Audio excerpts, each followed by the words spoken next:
The indignities of this day kept mounting, and she feared this was just the start. She got up from her seat and faced the window, staring out at the courtyard and trying to center herself. But then the screaming started, which pierced her ears.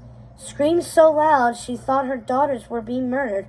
When she turned around, she saw Anastasia and Drizella standing up on the furniture, squealing louder than she thought was possible, while Cinderella frantically searched for something on the floor. "It's a mouse! A mouse!" said Anastasia. "Mama, she had a mouse in her pocket and it escaped!" cried Drizella. "Be quiet, you're going to frighten him," said Cinderella. "Frighten him?" screamed Drizella. "It's just a little mouse. See?" Cinderella scooped up the little creature up in her hands and held it up very close to Drizella's face. Drizella and Anastasia leapt from their chairs and back to their mother. "Mama, make her take that horrible thing away," said Drizella. Lady Tremaine stroked her brooch, trying to find a calm, cool place in her heart, so she could handle this matter without getting too angry with her new stepdaughter. Girls, please calm down. Now, Cinderella, we can't have you keeping mice in your pocket. They're dirty creatures. Get rid of it immediately." Cinderella looked confused. "Excuse me, stepmother, but they aren't dirty." Excuse me? Look who's up there. Yeah, I see Buddy. Why is he here? Because he likes to be up high. Look, I've even made him something to wear.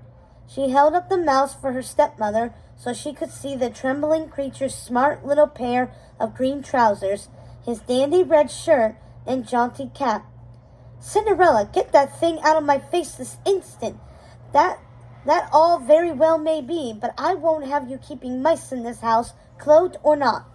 They're foul, dirty, diseased things. I must insist you take that mouse outside and let it free." For the first time, Cinderella looked insolent and was purposely defying her stepmother. "Yep. I won't. The mice are mine, and I refuse to let them go. A cat might get him if I put him outside." Lady Tremaine willed herself not to slap the girl. "Mice? Are you telling me there is more than this one? Cinderella, I demand you release them all into the garden." "No," she said, putting the frightened mouse back into her pocket and stomping her foot. "Cinderella, do as I say. Take that mouse out of your pocket immediately. It's going to make you sick." Cinderella shook her head. "I don't know what mice are like in London, but they are nothing but safe and friendly in the many kingdoms. Now, if you'll excuse me," she said, turning to leave. I'll read with you. "Okay." "Cinderella, don't you dare walk away from me." And just then, the mouse jumped out of Cinderella's pocket and bolted toward Lady Tremaine. Very hungry caterpillar. "Okay." And her daughters, who jumped back onto the chairs, screaming again.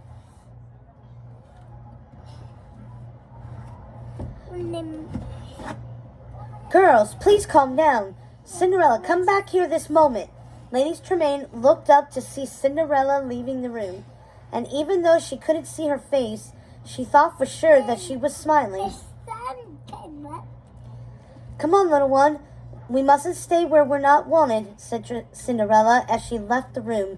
The mouse scampered along behind her. After Cinderella left, Lady Tremaine needed Nanny Pinch's help to calm down Drizella and Anastasia. When they were sitting quietly again and sipping tea, Lady Tremaine took a deep breath. 4 strawberries, and he ate 5 oranges. "What an appalling girl," she said, 2, 3, 4, 5. immediately regretting saying so in front of her own daughters. Then Rebecca cleared her throat. "Yes, Rebecca? I didn't want to say so in front of Cinderella, my lady, but it's true that mice in the many kingdoms are entirely safe. They don't carry disease like they do in London." She winced as she spoke and clearly felt bad about the entire ordeal. "Nevertheless, find me a cat," said Lady Tremaine, narrowing her eyes and touching her brooch. "Come on, girls, let's go to our rooms and rest. Tomorrow morning we will go into the village to hire servants and buy things we need for the house." Nanny Pinch can stay here with Cinderella. Rebecca, you will come with us. You can show us around the village, and while you do so, you can impart your wisdom about the strange place we now call home. Good job.